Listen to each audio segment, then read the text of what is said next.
Assalamualaikum warahmatullahi wabarakatuh. Perkenalkan, nama saya Suryana, saya calon guru penggerak angkatan 8 UPT SD Negeri 1 Betau.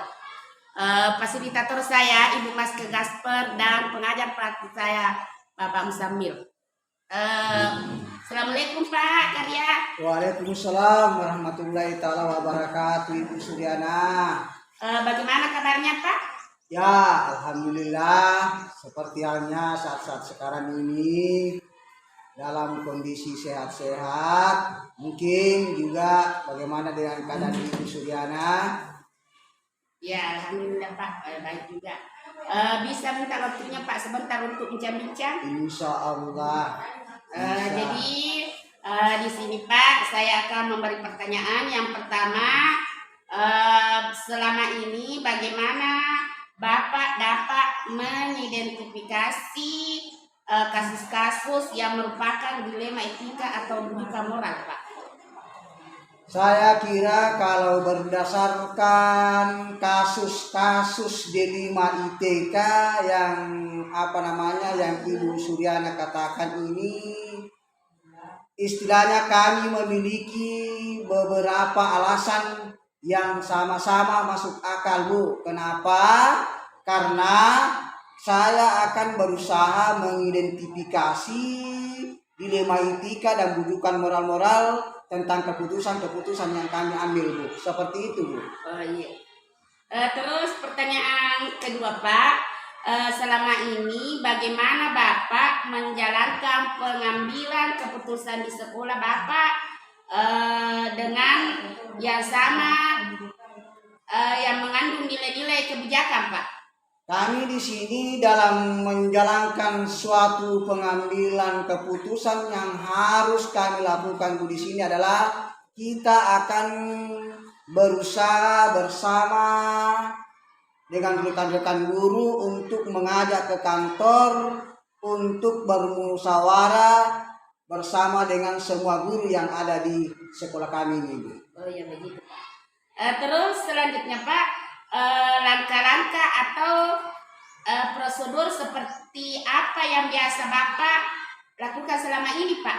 Saya kira, Bu, kalau langkah-langkah yang sering kami lakukan di sini, Bu, saya kira banyak sekali di sini.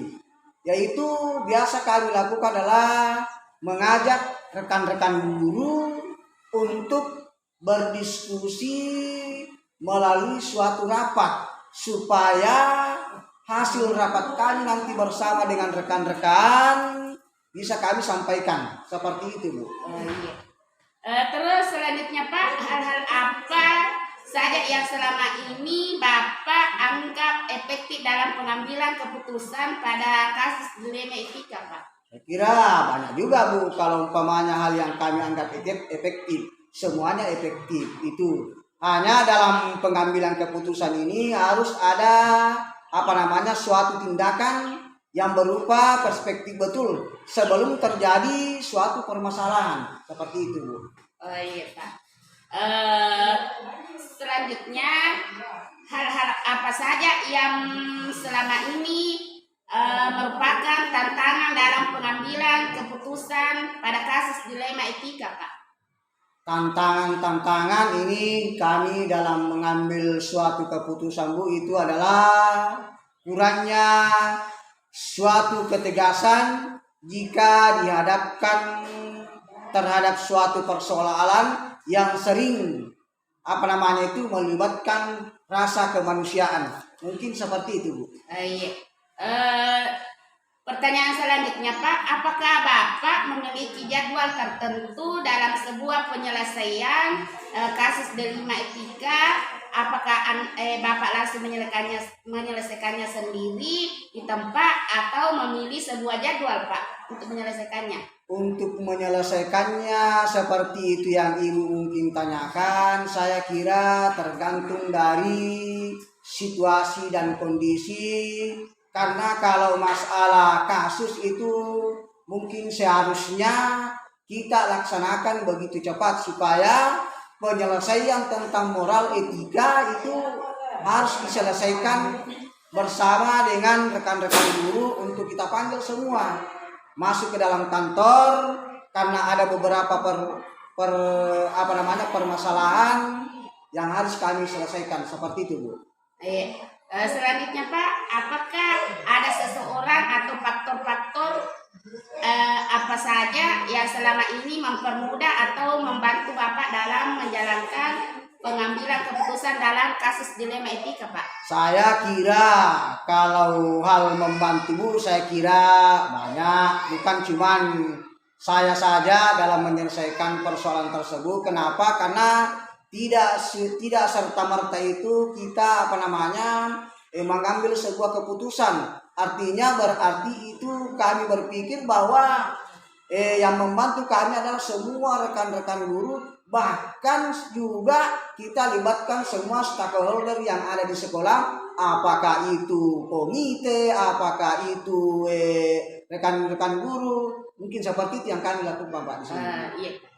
Terus pertanyaan yang terakhir, Pak, di sini dari semua hal yang telah disampaikan, pembelajaran apa yang Bapak dapat petik dari pengambilan keputusan dilema etika, Pak, di sini? Saya kira kalau pembelajaran yang sering kami kami lakukan, kenapa? Karena tidak semua orang yang kita anggap benar itu adalah benar, tidak. Kenapa? Karena harus juga kita melihat dari sisi lainnya. Apakah ini kita bisa anggap sebuah benar atau bagaimana? Apakah ini kita anggap sebuah salah atau bagaimana? Kenapa? Karena kita menganggap ini harus kita. Perkenalkan, nama saya Suryana, saya calon guru penggerak angkatan 8 UPT SD Negeri 1 Betau. Fasilitator saya Mas Gasper dan pengajar praktik saya Bapak Musamil. Assalamualaikum, Bu. Waalaikumsalam. Bagaimana kabarnya, Bu? Baik. Boleh minta waktunya, Bu, sedikit untuk berdiskusi? Boleh. Iya. Jadi baiklah, Bu, saya akan berbincang-bincang sedikit dengan Ibu. Pertanyaan yang pertama, bagaimana kasus yang Anda, Ibu, untuk dapat mengidentifikasi dilema etika atau bujukan moral, Ibu? Sebagai seorang pemimpin di sebuah instansi pendidikan, pasti akan beragam kasus yang akan dihadapi. Baik itu kasus yang keduanya benar tetapi saling bertentangan, yang dikenal sebagai dilema etika, ataupun kasus yang salah satunya benar dan yang lainnya salah. Kedua tersebut harus dapat diidentifikasi dengan benar agar tidak ada kesalahan dalam pengambilan keputusan. Iya, Bu. Selanjutnya, Ibu, pertanyaan yang kedua, selama ini bagaimana Ibu menyikapi pengambilan keputusan di sekolah Ibu, terutama untuk kasus dilema etika? Ada dua kepentingan sama-sama, benar atau sama-sama mengandung nilai kebajikan. Untuk kasus dilema, ketika saya akan mempertimbangkan kedua hal yang sama, benar tersebut membetulkan faktor apa atau pihak mana. Iya. Selanjutnya, Ibu, langkah atau prosedur seperti apa yang Ibu lakukan selama ini, Bu? Prosedur yang saya lakukan adalah menentukan kasus tersebut berkesesuaian dengan unit kerja. Iya. Selanjutnya, Bu, hal-hal apa saja yang selama ini Ibu anggap efektif dalam pengambilan keputusan pada kasus-kasus dilema etika, Bu? Hal-hal yang efektif dalam pengambilan keputusan adalah senantiasa menjalin dan menjaga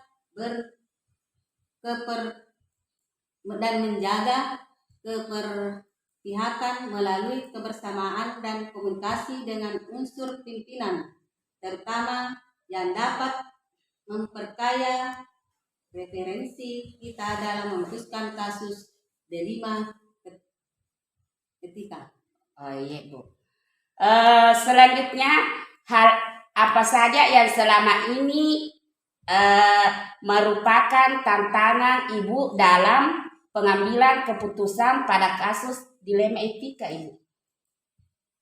Tantangannya ada pada katakan menyesuaikan diri terhadap keputusan yang sudah diambil yang tidak mungkin bisa memuaskan kedua belah pihak, akan tetapi paling tidak meminimalisir kekecewaan karena proses pengambilan keputusan sudah dan dilakukan dengan melibatkan unsur-unsur yang relevan yang ada di sekolah.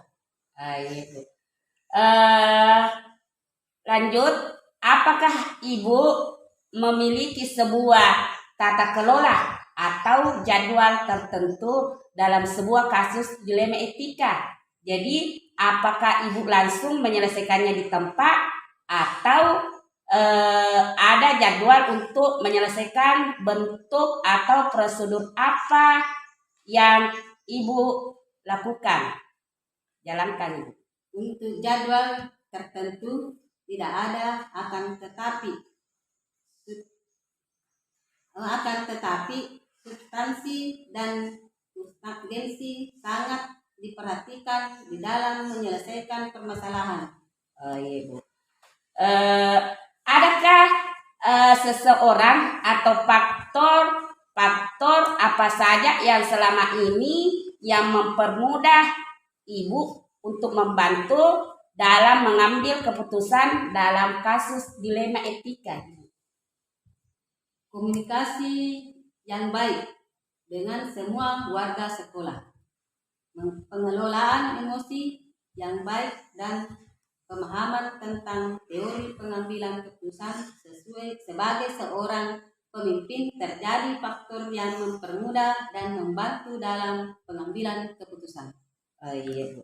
Pertanyaan yang terakhir di sini Bu, dari semua hal yang Ibu telah sampaikan, pembelajaran apa Ibu yang dapat Ibu petik dari pengalaman mengambil keputusan dalam kasus dilema etika ini? Dalam mengambil sebuah keputusan, maka mengidentifikasi jenis kasus harus bisa dilakukan lebih awal dengan melakukan pengujian, lalu lakukan pengujian benar untuk menentukan paradigma apa yang akan kita pilih sehingga keputusan bisa diambil sesuai dengan prinsip yang tidak merugikan siswa. Iya Bu. Terima kasih Bu atas waktunya. Mudah-mudahan kita duduk di sini diberikan kesehatan dan kekuatan oleh Allah Subhanahu wa taala. Saya akhiri Bu dengan ucapan wassalamualaikum warahmatullahi wabarakatuh.